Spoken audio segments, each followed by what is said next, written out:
Martin Fayoulou, na Théodore Moïse, na parquet à Kadesase. Ah, Bakotou Nangou. Martin Fayoulou, Mouibi Moune. Abandé qui peut travailler, na compte à Kabyle. Ah, Bakotou Nangou. Le chef de l'État, sauf imprévu, azobongisa ministre sommet, na Goma, oya koyamba 4 chefs d'État africains, oya Rwanda, ya Burundi, ya Angola, na Uganda. Ah, Bakotou Nangou. Na Congo, Célestin Mouibi Moune, ministre de Finance Mouibi Moune, a signé qui Maïmatali exonération. Ah, Bakotou Nangou. Allez, bonsoir, sous deuxième pigeon. Et ça là qui m'a ya Kabila Ngoubou. Moutou Mounane, il n'a pas ce vivant. Avant qui a accueilli. À celui troisième pigeon. Combien nous besoin comprendre était. Ah, Bakotou Nangou.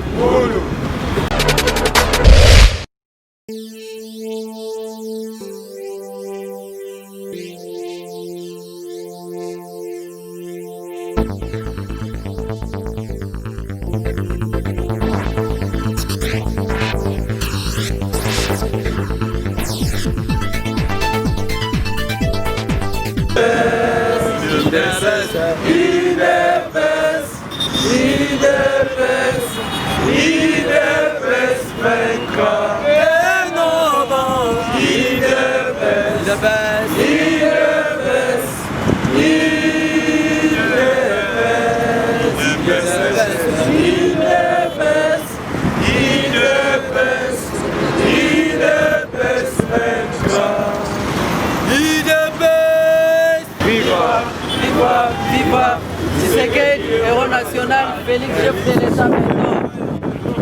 Merci, combattant, Je vais être à ma mort au magasin. Dès le 8 septembre 2020, le président de la partie de la Vision Union pour la démocratie et le progrès social a signé décision portant nomination portant pour la journée où les alliés dédiés à la martyr pour la démocratie dans le but. Le président Aïchama Kaboun a signé décision pour la journée de martyrs de la démocratie. Et puis, chaque le 20 septembre, IDPS va commémorer pour la martyr de la démocratie, pour la Koufa Naïle. Dans nos combattants et combattantes, pour garder une mise de silence, dans la mémoire, il y a des martyrs, pour la Koufa Naïle, où tu as parti la mise qui est là le 15 février 1980. Dans nos combattants et combattantes, tout le monde a chapeau, pour garder une minute de silence. Pour la martyr de la démocratie en Bourgogne.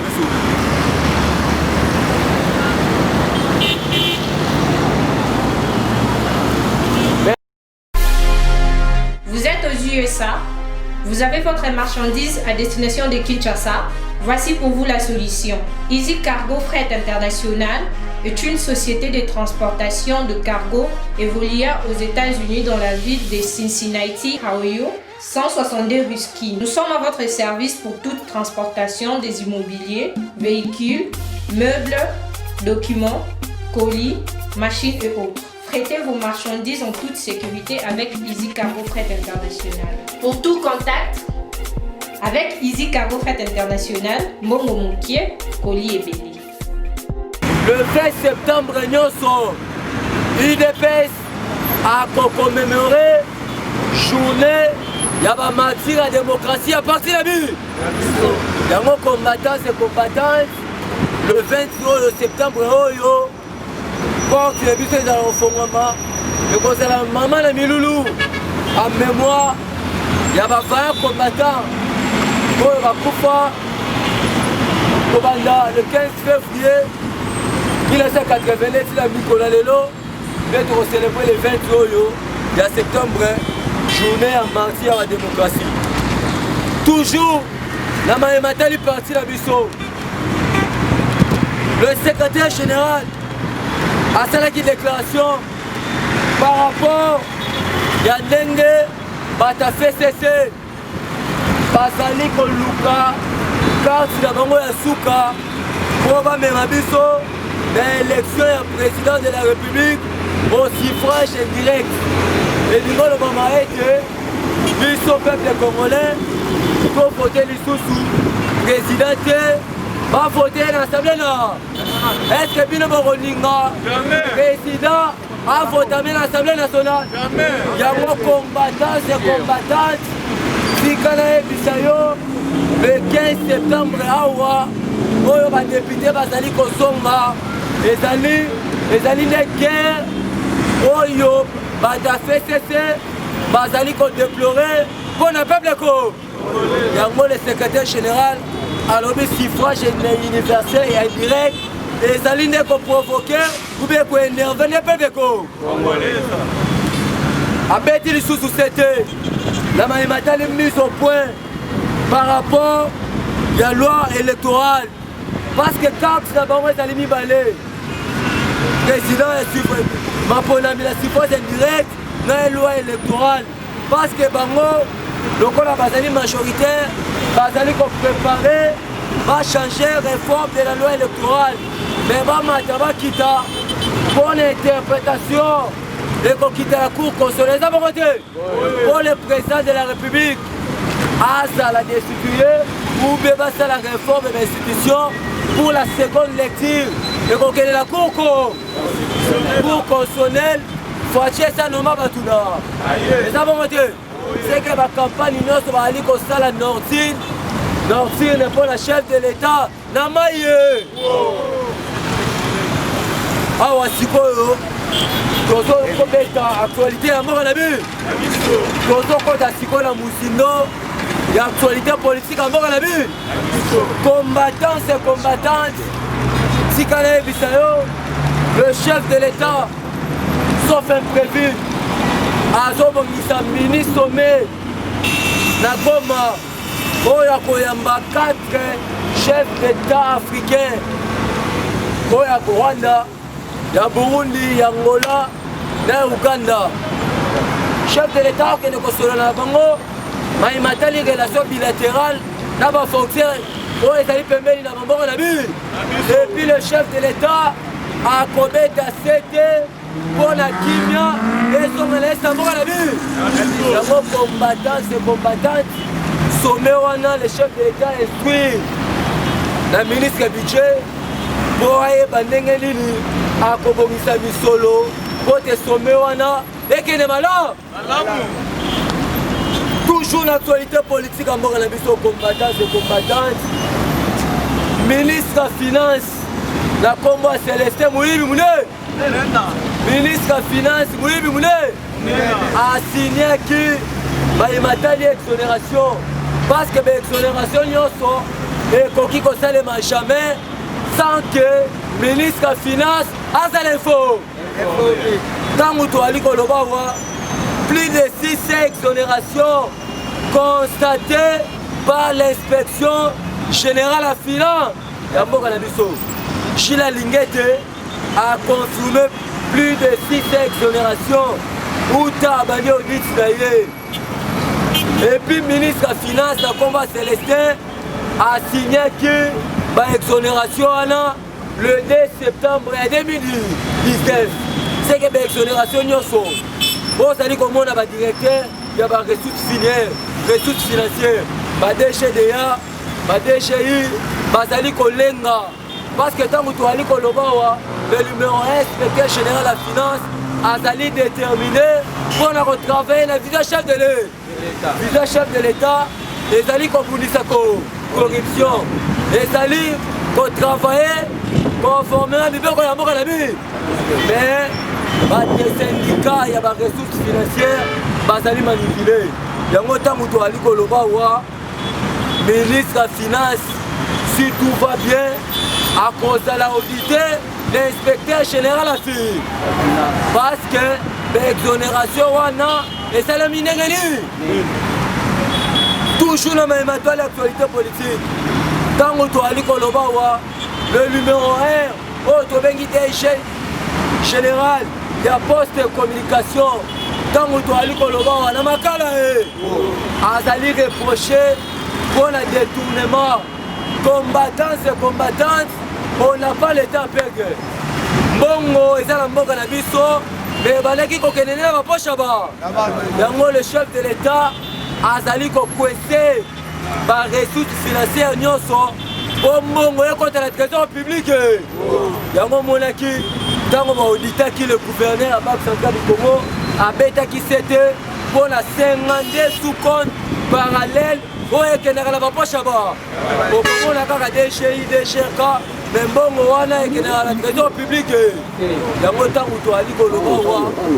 inspecteur général ya finance azali menacé me bamata bakita akotravaille toujours na vision ya chef de l'État ntango toali koloba wa video oyo nabetaki cette semaine passée par rapport ya baproche oyo esalamaki entre Fayulu na ancien ministre ya FCC ya ministre intérieur et ministre affaires étrangères Raymond Chibanda ntango toali koloba wa bavideo wana ebimaka na posa te ebimi ntango toali koloba wa Martin Fayulu moyibi munene abandaki kotravaille na compte ya Kabila lelo abimi na kwa ntango toali koloba wa Raymond Chibanda ancien ministre affaires étrangères yene moto afacilitaki boyokani ya FCC na Martin Fayulu ntango toali koloba wa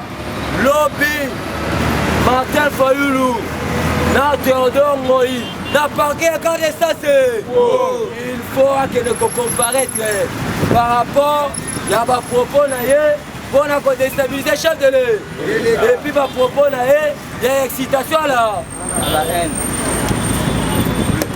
ntango toali koloba wa conseil d'état akati makambo apesi ministre intérieur Chibert Kakonde raison alobi l'instance oyo ezali habilité ya koorganiser recensement ezali ministère intérieur ezali ministère ya décentralisation te décentralisation na recensement akoya kosala nini yango combattante ntango nali koloba na bino awa organisation nationale ya identification ya population asengi gouvernement congolais 350 millions de dollars pour organiser recensement en 2022.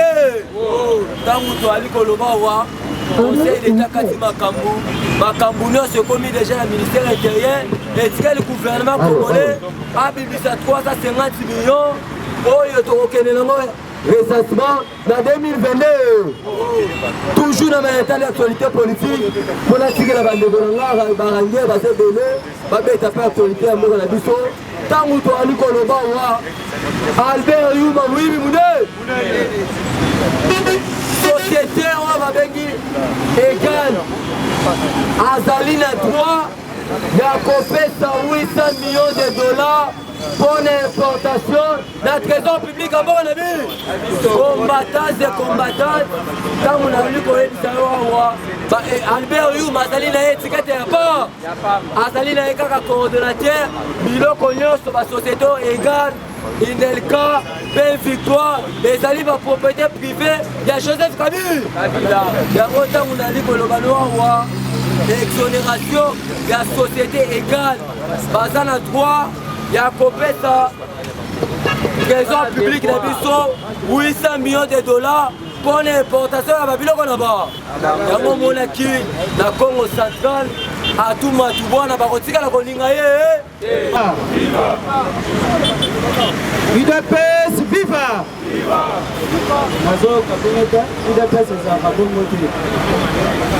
Esika UDPS bazali vie ezali.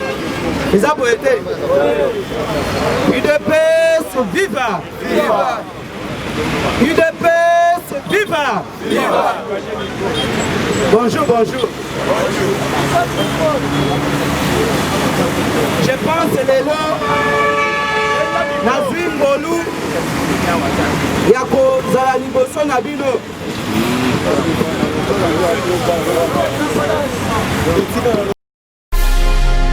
Vous êtes aux USA, vous avez votre marchandise à destination de Kinshasa. Voici pour vous la solution. Easy Cargo Fret International est une société de transportation de cargo évoluant aux États-Unis dans la ville de Cincinnati, Ohio, 162 rue Skin. Nous sommes à votre service pour toute transportation des immobiliers, véhicules, meubles, documents, colis, machines et autres. Frettez vos marchandises en toute sécurité avec Easy Cargo Fret International. Pour tout contact, avec Easy Cargo Fret International, Mbongo Moukié, colis et belli. UDPS viva! Bato ebele bakomprena Félixité.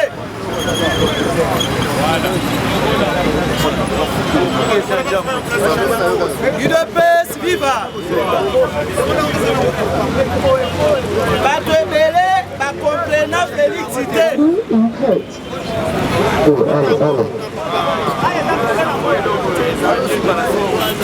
UDPS viva!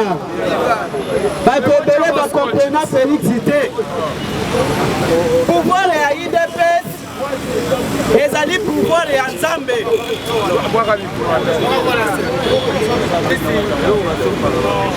Félix azali bénédiction ya Nzambe contre peuple congolais. Yango nde Tshisekedi alobaka boye. Alobi UDPS au pouvoir, bokotikala komona opposition lisusu te. UDPS viva! Parce que puis opposition eza passe. Pour ça l'opposition et pour ça la moto ya UDPS eza boye te. Na minute UDPS a récupéré pouvoir, UDPS a récupéré opposition. UDPS viva! Parce que Tshisekedi a dit ceci, laissez-les aller. Parce qu'on a bloqué quelque part, même qu'on démissionner en bloc. UDPS viva! C'est ça maloba ya un prophète. Un prophète alobaka likambolelo et ça le makalelo te. Bokomona tato après 2 ans, tato après 5 ans, tato après 10 ans, tato après 7 ans, UDPS viva! Mais problème na bino e faut boya kotala eleko makambo yango esalami na ndenge prophète wana alobaka eza boye te. UDPS viva! E faut tozala fiere ya kozala combattant ya UDPS. UDPS viva! Nayebi ke bokozelanga côté ya information bato bayebinga très bien. Mais nazali ko mobiliser, ko sensibiliser Congolais.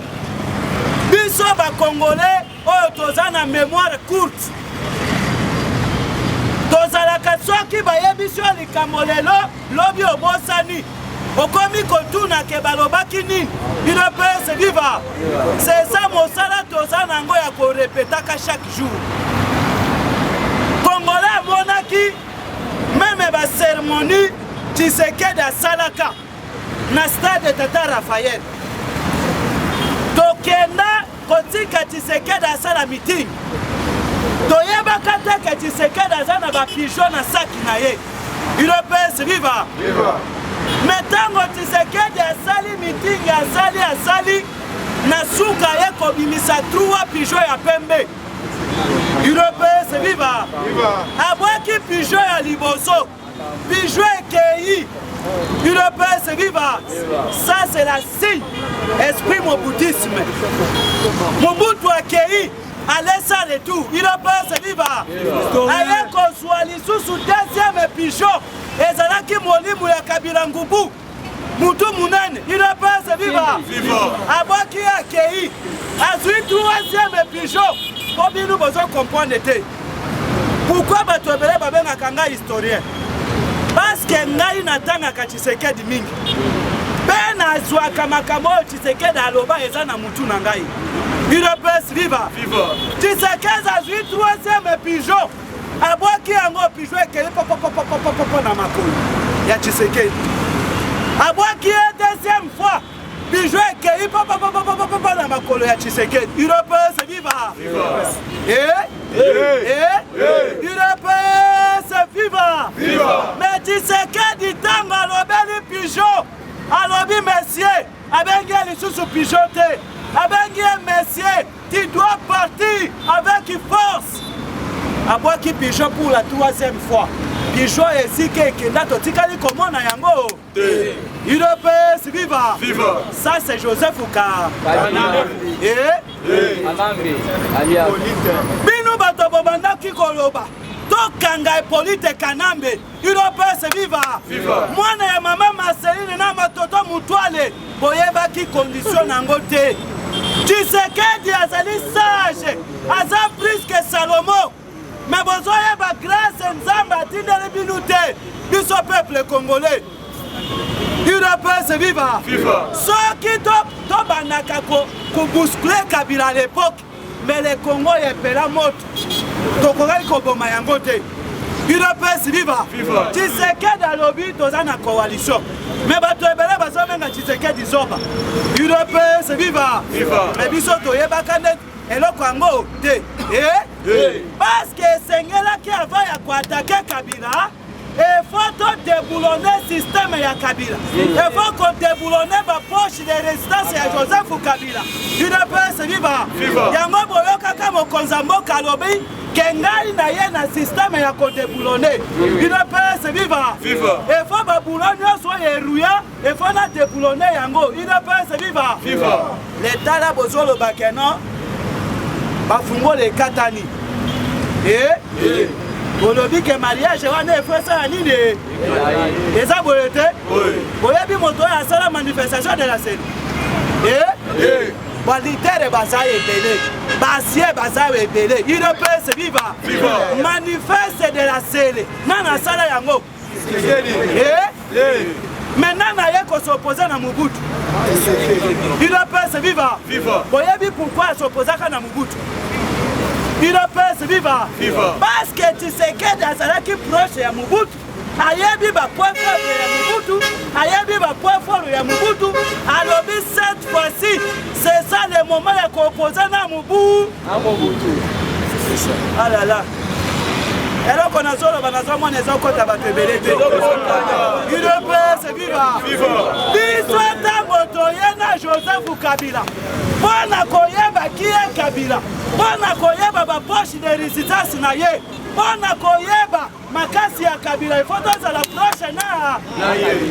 Lolenga toyebi déjà makasi ya Kabila. UDPS viva. Yango na chef de l'état lobaki en 2020 année ya ba action. UDPS viva. Lelo nana ndimaki keno bako kanga biloko yolive le. Binu bozoyo ka 500 conteneurs. Mais de 2013 à 2020, Olive Lembe abanda kokot sa prise au moins ba 2500 conteneurs. Ba conteneur nyonso oyo ya paix victoire e banda koya na caché Olive Lembe. Ba conteneur nyonso a trace gazelle e banda koya na Olive Lembe. UDPS viva. Ba conteneur nyonso ya Congo Futur moto abanda kozwa mbongo nango eza Olive Lembe. Mais sikoyo bayebisi malgré tout futi ndambo ya mbongo biso toko libérer ba conteneur Olive Lembe akei plus loin. Alobi d'ailleurs kutu ba conteneur yango eza yanga yi eza conteneur ya Lubere Yuma. Bakotu nangu historien. UDPS viva. A partir eloko wana bandeko botika fachi beto azosala mosala munene. UDPS viva.